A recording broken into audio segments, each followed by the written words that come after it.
Dear friends, in this 8th episode of the Interior Castle, we will focus on the condition of a soul inside the castle. Whenever we want to perform a noble task, there will also be a force of evil one.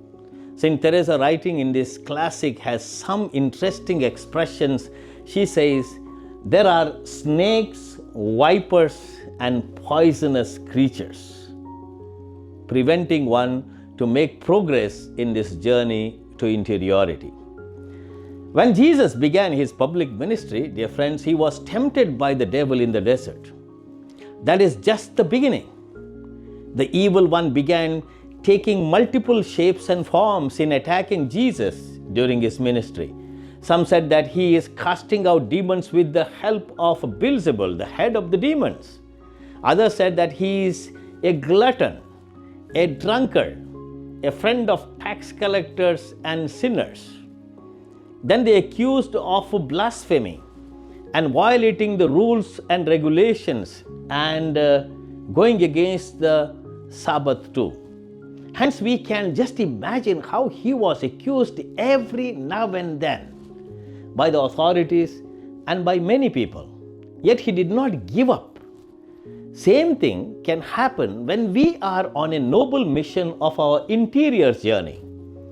There will be blocks and hurdles, and that is a clear sign that we can note in our daily lives. The forces of evil one are always at work to divert the efforts of a soul away from the path of God.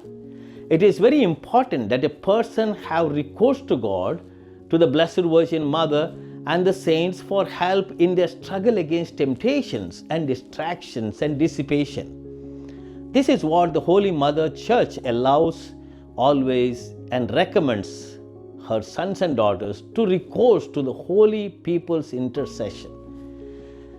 Teresa also says that hardly any light makes its way from the center in the rooms where in the first stages of our entry into the castle.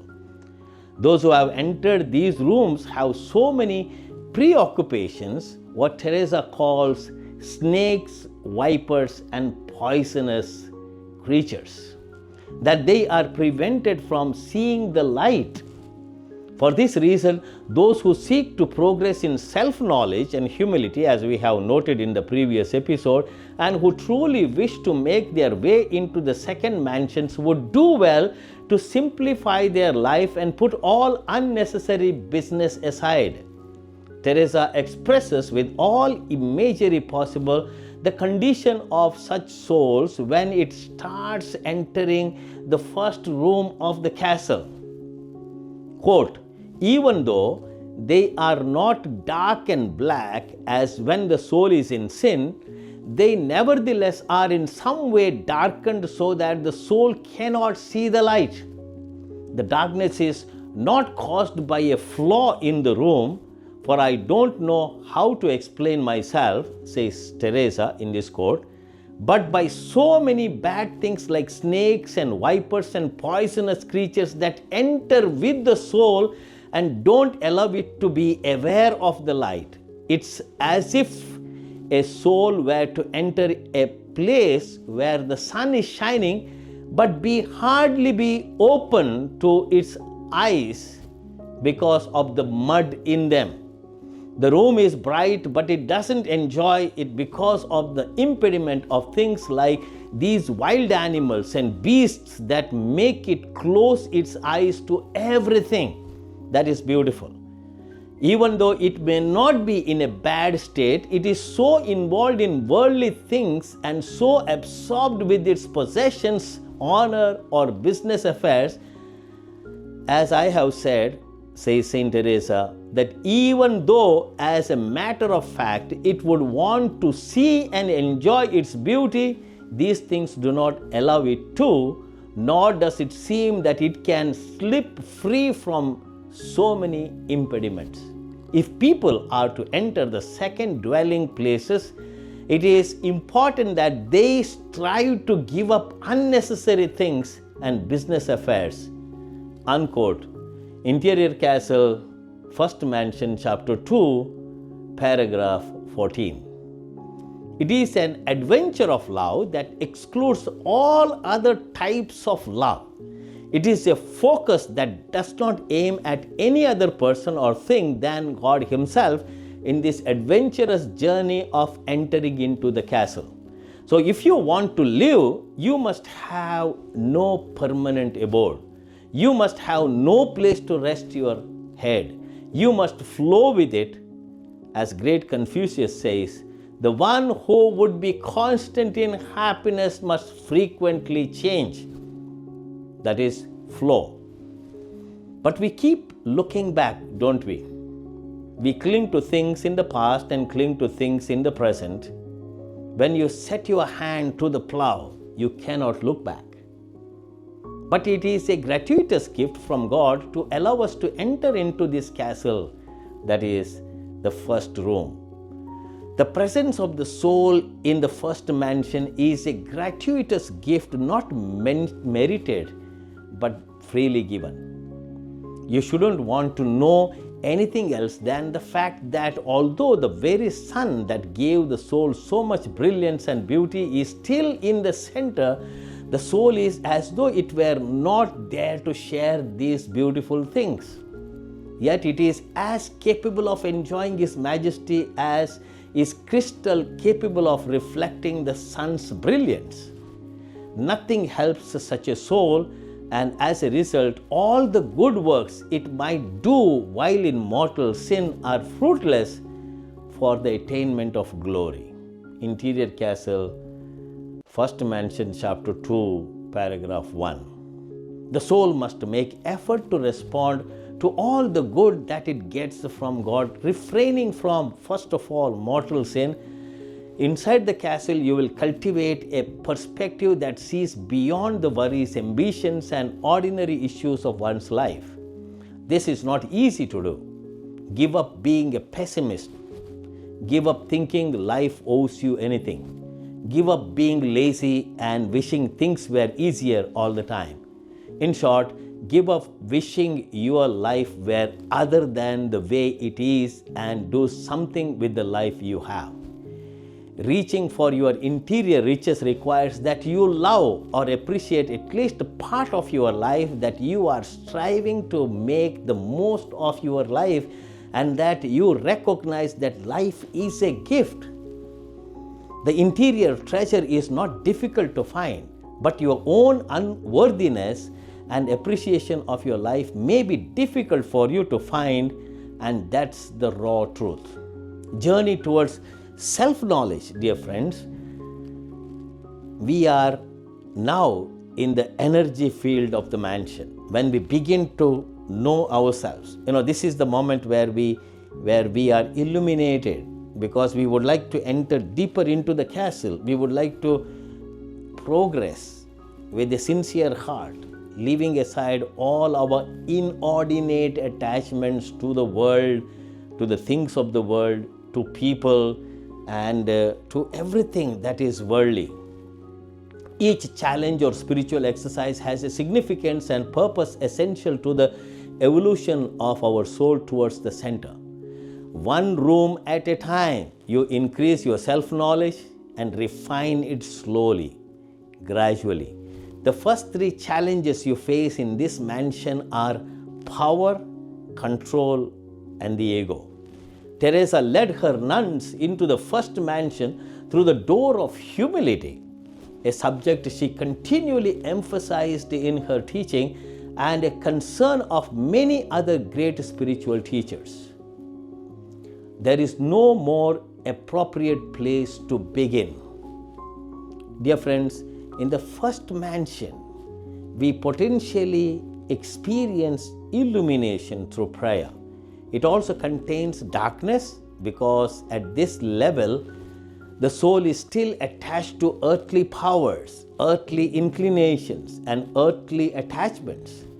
The external world creates internal chaos and seduces the intellect, pulling it in two different directions, confronting it with two different value systems, two different devotions, two different loyalties, and creates a conflict between earthly and divine reality.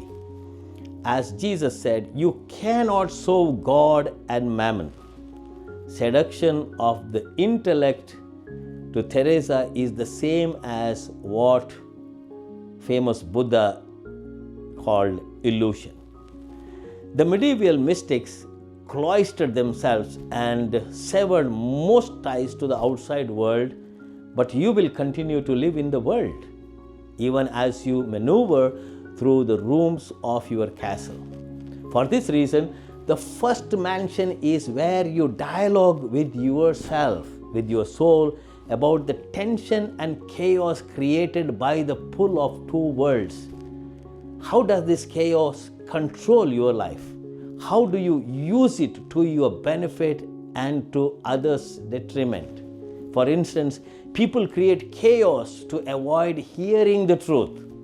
You may be one of those individuals, or you may be in a relationship with such a person. Ultimately, we all must be afraid of the evil one, as we mentioned at the beginning of this conference, who conquers us step by step until we may not even realize our fall.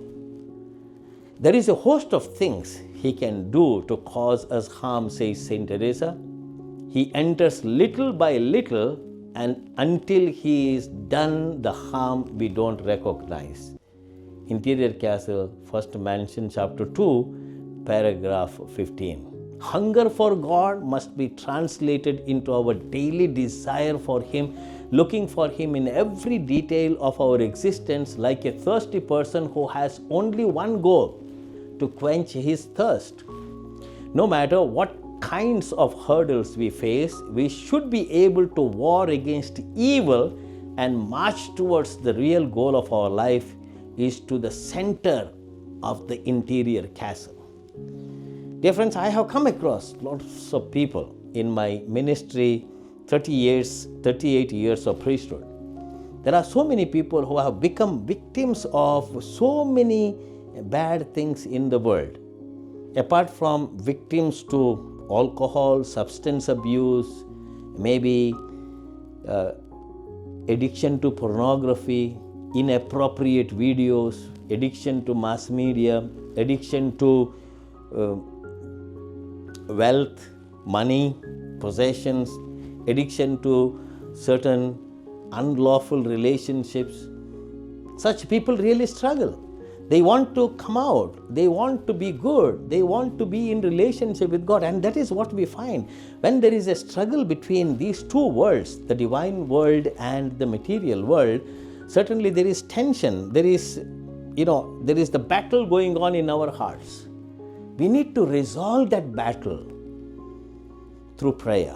When we dedicate daily time for prayer, dear friends, these conflicts will get resolved sooner or later, because we have a good intention of being friends with God. Once that is registered as real friendship with God, most of the things become irrelevant in our lives, whether it is position, possession, or control, domination, power. All these things will disappear. There are so many people out there, their only intention is to climb to power. They are so keen on getting power, holding on to power. Without power, they are powerless.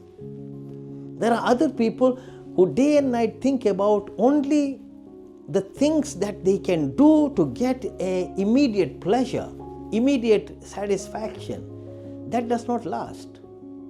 That does not give them that inner joy. When we speak of interior castle, dear friends, it is not an imaginative metaphor. It is something happens within ourselves all the time. Just imagine if we are too much addicted to certain things. Let us imagine in this modern world, when someone is addicted to mass media, such people lose their sleep, lose the capacity of their brain. They are distracted, they do not know what to do, they do not have enthusiasm to work, or they do not have that real spirit to do their daily tasks, complete their daily tasks, they become lethargic because their whole and soul is on mass media. And they keep on watching it. And at the end of the day, they will realize that they have wasted such a lot of time, the precious time that God has given us.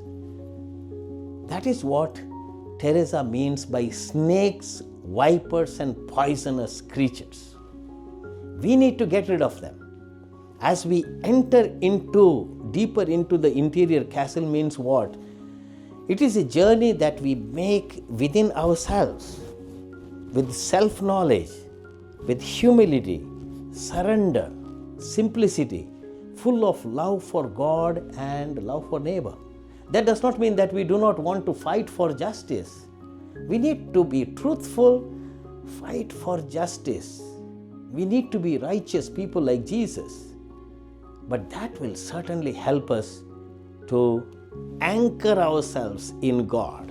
And gradually we will be drawn towards that magnet that is at the center of the castle. And one day we will see the bright light and we will enjoy the eternal goodness of the Father who is waiting for us. God bless you.